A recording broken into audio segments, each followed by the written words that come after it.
savoir et comprendre les plus récentes nouvelles qui nous touchent. Tout savoir en 24 minutes.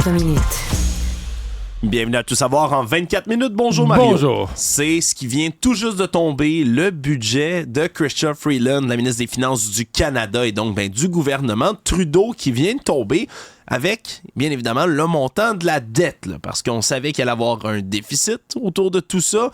Mais de quelle ampleur, le déficit? On s'est même fait un petit pôle amical ici à Cube, Mario, pour savoir... Ouais, mais on s'est fait avoir par Mme Freeland, finalement, qu'il n'y a pas de dépassement de son déficit prévu. Non. Et ce qu'on se rend compte, c'est que toutes les annonces des dernières semaines, les feuillages, il n'y a pas grand-chose qui est dans le budget de cette année, là. Non, exactement. Je serais curieux de parler... on ne sait pas quel va être le résultat de la prochaine élection, mais si on se fait au sondage, il y a une réelle possibilité que Pierre Poilievre soit au pouvoir. Et dans ce cas-là, c'est comme si les dépenses annoncées depuis 2 semaines et demie là, sont dans les budgets Poilievre. C'est comme si le gouvernement a engagé les budgets futurs. Là. Puis tu sais, c'est un tordeur cette affaire-là. Une fois que le gouvernement se met le bras dedans, même si tu dis mais si tu changes de gouvernement, il peut défaire ça. Ben c'est parce qu'il y a déjà de l'argent investi. Il y a de l'argent investi, des programmes créés avec des formulaires lancés, puis des gens qui ont commencé à s'engager. T'sais, ça te prend une couple d'années, c'est des tordeurs, là, que tu peux plus sortir le bras.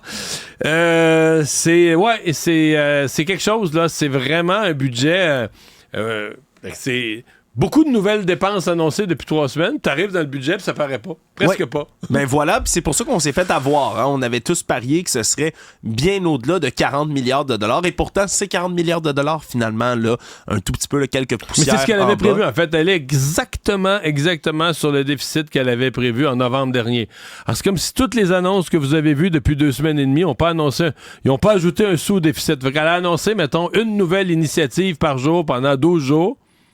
Puis ça n'a pas ajouté un sou au déficit. Oui, mais il y a quand même, malgré tout, Mario, 57,5 milliards de nouvelles dépenses là, qui s'ajoutent dans ce budget et qui vont être financées. Pour la plupart, l'année prochaine, c'est des nouvelles dépenses, mais comptabilisées.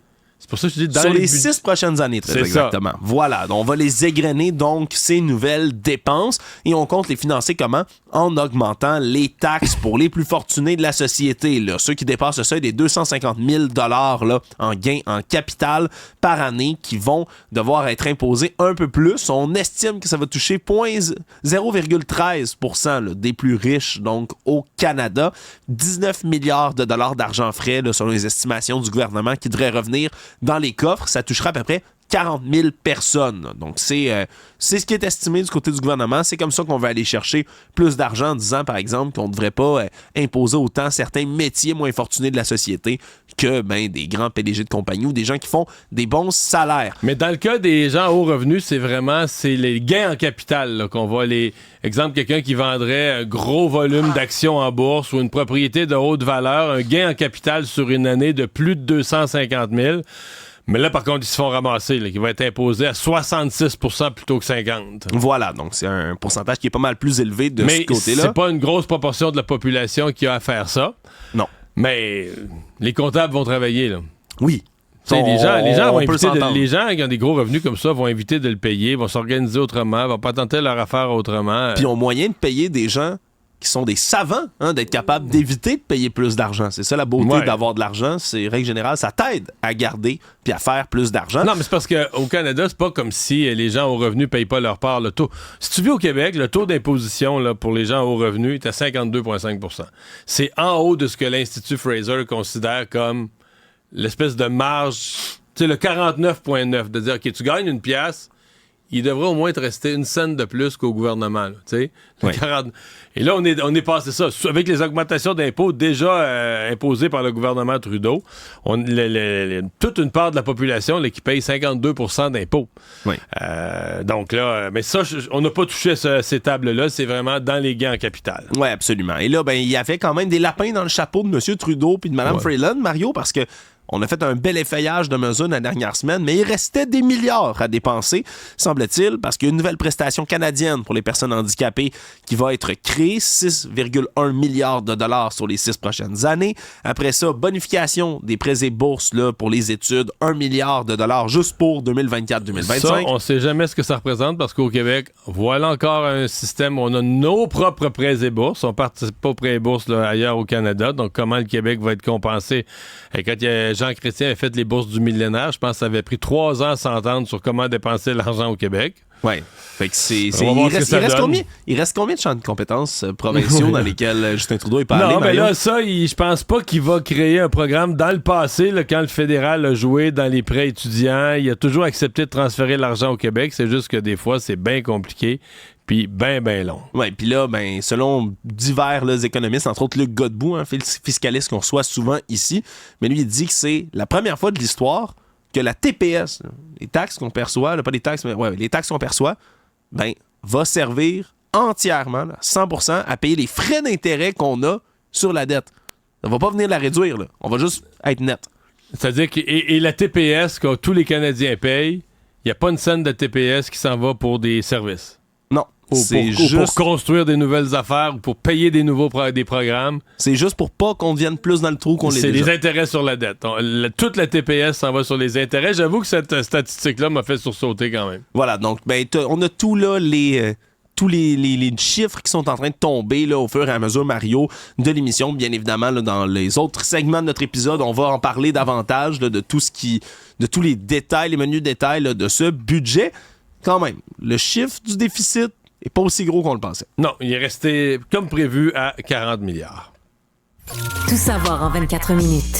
Sinon, ça finit pas de faire jaser. Le discours de Paul Saint-Pierre Plamondon durant la fin de semaine a galvanisé les souverainistes, mais c'est aller chercher pas mal de monde. Et aujourd'hui, persiste et signe du côté là, de Paul Saint-Pierre Plamondon, qui revient encore une fois en disant non, je trouve pas que c'est extrême ce que j'ai dit. Le gouvernement fédéral a une mission d'assimiler le Québec. Là. Il a remis une couche aujourd'hui. Mais j'allais dire, il y en a carrément remis. Là. Oui, c'est encore plus intense encore. Là, la déportation des Acadiens, des exécutions, puis c'est vrai qu'il y en a... Mais là on remonte. Puis loin de moi l'idée de banaliser ça, ce sont des événements historiques qu'il faut connaître. Oui, c'est factuel. Maintenant, est-ce que c'est le vécu, le jeune de 20 ans, là, qui est au cégep à l'université, qui vit au Québec? Est-ce qu'il vit ce genre... Est-ce qu'il a peur d'être d'une exécution parce qu'il parle français? Peut-être moins. Là. On s'éloigne peut-être de la réalité. Là. Je veux dire, de parler d'assimilation par la langue du Québec, OK. Mais là, les déportations puis les pendaisons à la prison du Pays-du-Courant... Moi, qui est très sévère avec le... J'en suis un, très sévère avec le Canada... Mais je ne suis pas du tout d'accord. Je ne partage pas avec Paul Saint-Pierre Plamondon l'idée qu'au Canada anglais ou que dans le reste du Canada, il y a des gens qui se lèvent le matin pour haïr le Québec. Je pense qu'une grande partie, c'est que le Canada se définit sans le Québec. Le gouvernement Trudeau est parti sur une vague d'immigration qui noie le Québec. Mais je pense que ça se fait comme ça. Là. Je pense pas qu'il y a une volonté de gens qui ont un plan de destruction du Québec puis qui cochent des cases à mesure.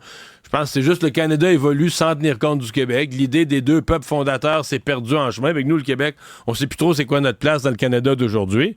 Mais je pense pas qu'il y a une machination canadienne de destruction du Québec, là, avec un plan écrit dans une voûte à quelque part, puis des gens qui cochent les cases quand c'est fait. Là. Ouais, c'est peut-être là que je décroche aussi, là, parce que à ce moment-là, ce serait peut-être plus un dommage collatéral, c'est terrible de le dire comme ça, mais qu'il y ait des impacts négatifs, voire la destruction du Québec.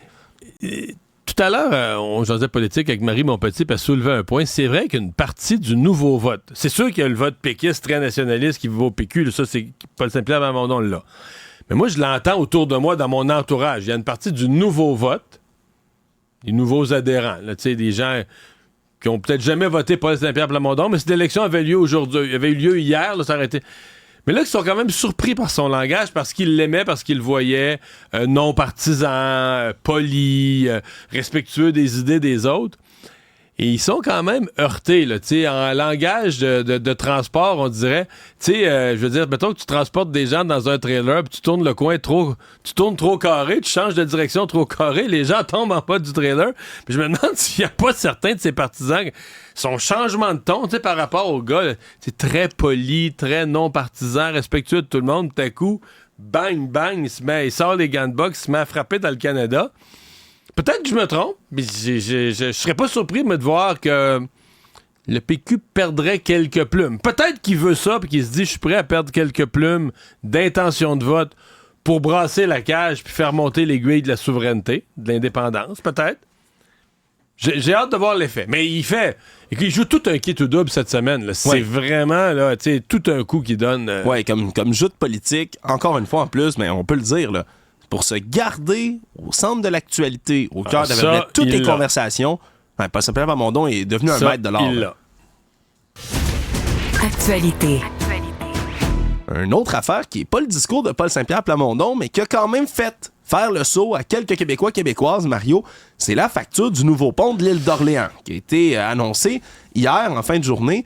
On blague souvent à l'émission, Mario. Là. On s'entend que tous les projets ou presque sont annoncés, puis on peut presque compter un 60% d'augmentation à chaque fois, parce que tout déborde ou presque. Mais les là, projets. cette fois-ci, je peux pas croire qu'on va avoir des dépassements de coûts. J'essaie de me convaincre qu'on a tout mis dans la facture, mais 2,7 milliards, écoute, le pont Champlain a coûté 4,4. Oui.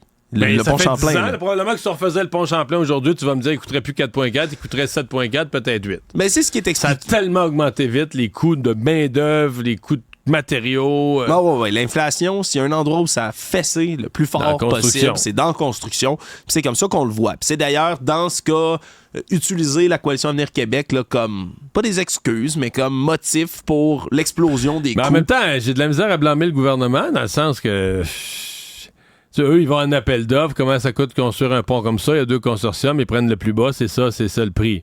Oui, puis Mais c'est bon, parce que après c'est ça, long, hein, faire des appels d'offres, puis le processus, c'est long.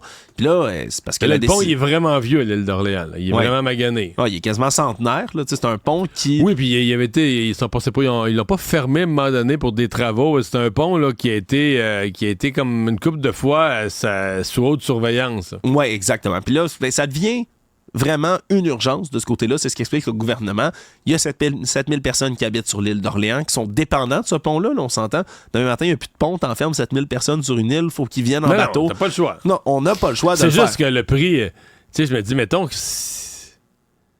Par exemple, avec 1 milliard... Parce que là, on a perdu complètement la valeur de l'argent. Là. C'est devenu fou, ridicule, mais 1 milliard, là, ça, c'est 1000 millions. C'est beaucoup de millions. Ça. Tu sais, je te donne 1 million pour faire des travaux, il m'en reste 999. Je t'en donne un autre. Puis là, tu dis, avec 1000 millions, avec 1 milliard, si on demandait à un consortium, mais on vous donne 1000 milliards, pas 1000 milliards, on a 1000 millions pour vous. Là. Vous n'êtes pas capable de nous faire un pont avec ça? Non, pas en tout.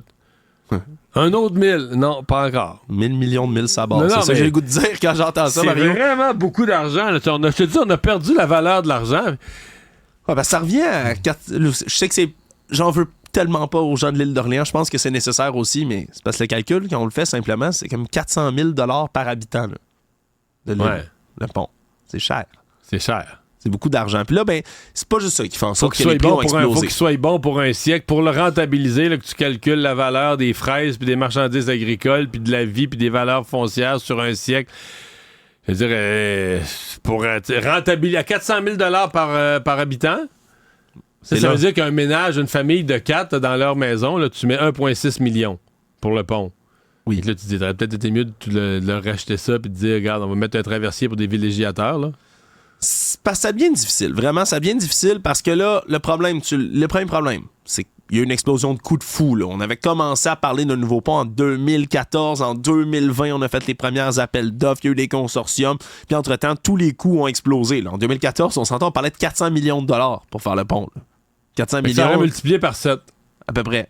7 fois plus cher qu'il y a 10 ans. Là, il y a peu de compétition aussi autour de tout ça, ce qui fait en sorte Ça, que je t'as pense deux que ça fait partie consortiums. du problème. Là. T'as plus de consortium. Les groupes ont tout de l'ouvrage. Tout le monde est... Ouais, après ça, ben, il y a des espèces menacées. Hein. Il y a plein de conditions dans le Saint-Laurent qu'il faut faire attention. Des moules, des poissons. Faut que ce soit fait dans les Fait que règles de là, l'art. Ça coûte de l'argent. faut que tu ailles pêche et océan qui te surveille sur chaque geste. Puis que... Mais là, t'as un sol liquéfiable en plus, dans le fond. Faut que tu ailles planter 58 pieux à quelque chose comme 100 mètres de profondeur. Hey, oh, c'est fou, là.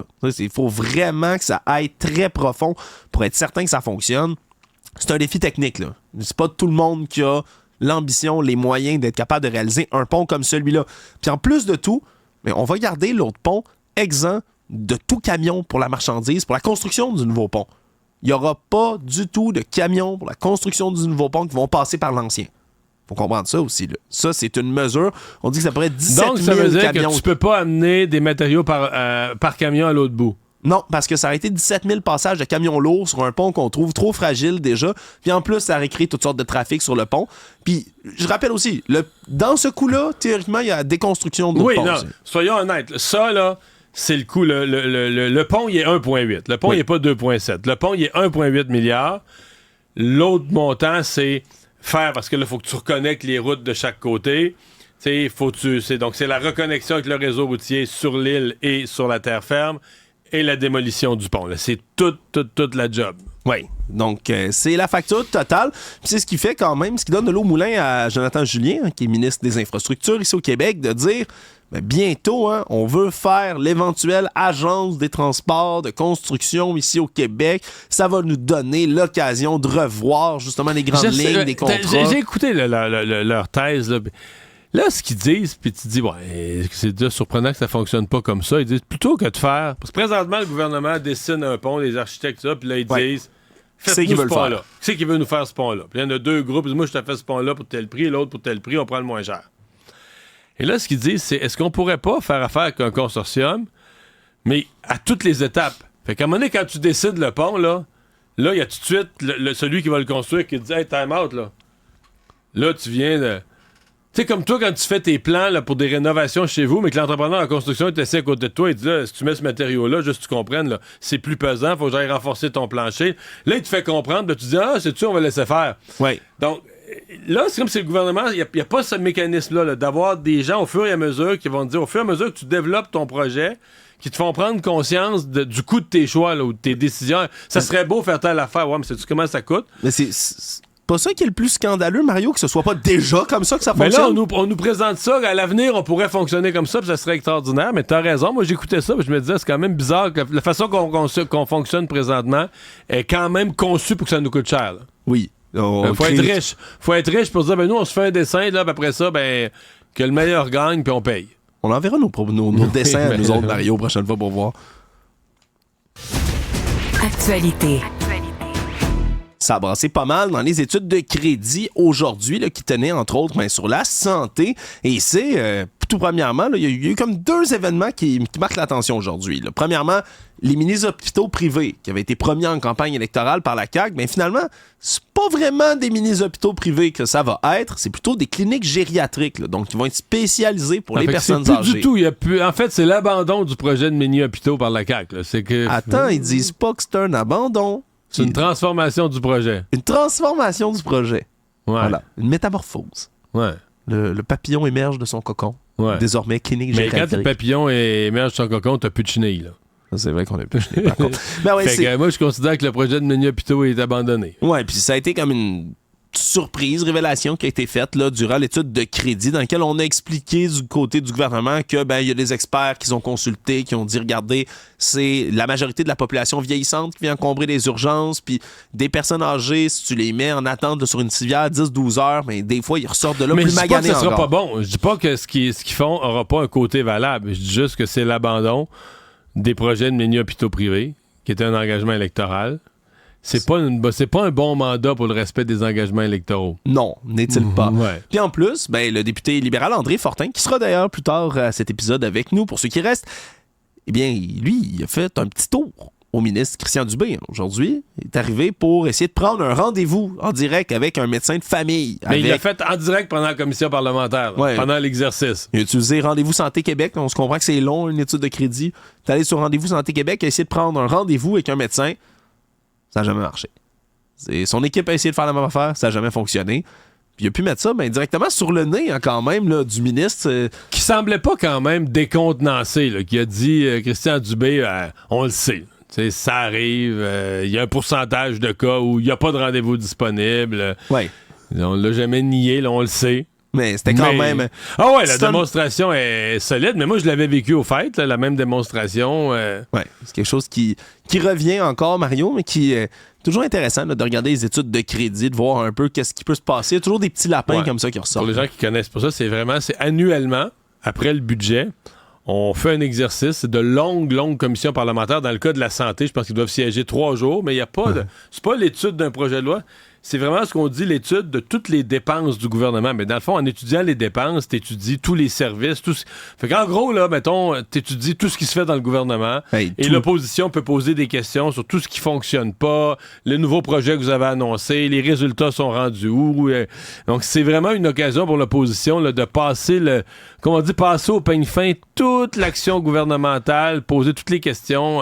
On s'entend qu'en plus, quand tu passes dans les dépenses de la santé, t'en as du matériel. Oui, puis tous des dossiers dans le cas de la santé qui touchent directement la population. T'as certains ministères où c'est plus loin des gens, là, des fonctions qui sont importantes, mais plus loin des gens. Mais dans le cas de la santé, t'es à 2 mains d'un service direct à la population. Tout savoir en 24 minutes. Écoute, Mario, c'est sorti tout juste avant que je rentre en onde, puis ayant moi-même déjà écrit pour ce fabuleux journal étudiant de l'UQAM, le Montréal Campus, faut toujours que je lève mon chapeau lorsqu'ils sortent des enquêtes. Et l'équipe actuelle du Montréal Campus, sincèrement, 2 jeunes journalistes talentueuses, Naomi Duquette-Zamour, Aurélie de la Chapelle, qui ont écrit tout un dossier, puis ils sont vraiment en croisade pour essayer là, de mettre un peu de lumière dans un domaine qui est opaque, mais opaque, Mario, les associations étudiantes et leurs dépenses. C'est ça, parce qu'il y avait fait un dossier sur les votes, la démocratie, les très petits nombres de gens qui votent puis qui peuvent mettre l'université en grève, mais là, ils sont dans l'argent. Dans l'argent directement. Là. Pour avoir moi-même été dans des associations étudiantes jusqu'à il n'y a pas si longtemps que ça, c'est des exécutifs qui changent, puis qui changent vite, puis de temps en temps, mais tout arrive, tu es un nouvel étudiant, tu te fais élire, tu es là. Il y a 1 an, c'était pas toi qui étais dans les chiffres. Puis dans 1 an ou dans 2 ans, c'est plus toi qui es dans les chiffres non plus. Ce qui fait en sorte qu'il y a tout un roulement qui s'effectue. Et là, ce qu'ils ont découvert, c'est qu'il y a 3 associations facultaires de l'UQAM qui auraient dépensé là, jusqu'à 11 000 $ entièrement de cotisations étudiantes pour aller financer la défense de personnes qui étaient accusées de terrorisme intérieur aux États-Unis. Ben voyons. Je te niaise pas, Mario. Puis là, je dis terrorisme intérieur. Ils ont pris l'argent des cotisations des étudiants québécois. Ils l'ont envoyé jusqu'à Atlanta. Mario. Là, je t'explique un peu ce qui s'est passé. En mars 2023, il y a 23 personnes qui sont arrêtées, inculpées donc de terrorisme intérieur parce qu'ils ont incendié des machineries, ils ont lancé des roches, des briques, des cocktails Molotov, des feux d'artifice sur la police à Atlanta. Donc, ils ont commis des crimes. Oui, parce qu'ils voulaient manifester contre la création d'un centre de formation de police qui allait être construit en déboisant un certain secteur. Puis là, ils sont passés de la parole aux actes. Les étudiants de l'UQAM sont solidaires de cette cause qui ne les concerne pas. Voilà, ils ont décidé de se montrer solidaires de tout ça. Puis là, c'est l'Association facultaire des étudiants en art. Il y a l'Association des étudiantes et étudiants de la Faculté des sciences de l'éducation aussi qui sont là-dedans. L'Association facultaire étudiante des sciences humaines aussi. Là. Combiné, tout le monde ensemble, c'est presque 11 000 $ qui aurait été envoyé directement. Mais les étudiants le savent probablement pas. Mais là, c'est là que c'est encore plus spécial, parce qu'ils ont envoyé ça au groupe Solidarity Atlanta Montreal, un groupe qui a pas de numéro, pas de site web, pas de page Facebook, pas de page Instagram. Peut-être quelqu'un qui a sacré peut-être même quelqu'un qui a l'argent dans ses poches. L'argent dans ses poches. Voilà, aucun moyen de le savoir. Après ça, on dit que c'est tenu tout ça dans des assemblées générales qui étaient tenues un quorum moral. C'est-à-dire que les membres qui sont présents peuvent prendre des décisions, peu importe leur nombre. Il était probablement 6, 7, 8, là. Peut-être moins. Je veux pas spéculer, mais ça se peut, Mario. Il n'y a rien qui les empêche de faire ça. Il n'était pas nécessaire d'atteindre le quorum prévu habituellement pour les règlements généraux. Puis là, on parle, c'est ça, de montant. D'un côté, c'est un 2000, d'un côté, c'est un 4000, d'un autre côté, c'est un autre 2000. Et là, c'est en accord, on dit, avec les positions, entre autres, de l'association là, de la Faculté des sciences de l'éducation, d'aller soutenir ces gens-là. Et là, attention, ça, c'est le moment qui m'a fait le plus rire dans cet article-là. Du côté de la FECH et de la AFEA, ils ont refusé de répondre aux questions du Montréal Campus en disant « La FECH affirme s'être prévalue d'un mandat qui vise à ne pas parler aux journalistes. » Fait qu'on envoie de l'argent à des gens accusés de terrorisme intérieur aux États-Unis, direct des cotisations étudiantes. C'est des gens qui prennent la rue pour réclamer la transparence. Ben oui. Mais quand eux sont les gestionnaires de l'argent, là, ça s'applique plus. Bon, OK, non. Je retiens ça. Le Monde. Je termine, Mario, en parlant de Truth Social, le média social le plus buzzant de tous les temps. Non, peut-être pas finalement. Le réseau social de Donald Trump qui tire de l'aile depuis qu'il est rentré dans ses cotisations en bourse, je le rappelle. Les 2 premières journées, ça avait été extraordinaire. Là. 11 milliards de dollars au premier jour de cotisation. Mais là, tantôt, quand j'ai regardé en milieu d'après-midi, ça perdait 14% aujourd'hui. Oui, ils ont comme perdu au-dessus du 2 tiers en quelques temps à peine. Mais ils perdent dans ces eaux-là, 15-20% tous les jours, ça va vite. Là. Mais ça ne les empêche pas, Mario, de persévérer parce qu'ils ont annoncé aujourd'hui le lancement d'un service de streaming vidéo qui va en plein milieu de la campagne électorale et en plein milieu des procès pénaux de M. Trump, aller diffuser, on dit, des chaînes d'information religieuses ou familiales avec des films et des documentaires qui sont déprogrammés sur les autres plateformes. Donc, aucune censure. Enfin, Truth Social qui va amener The Truth, Mario, la vérité aux Américains. C'est-tu pas beau tout ça? Résumer l'actualité en 24 minutes, c'est mission accomplie.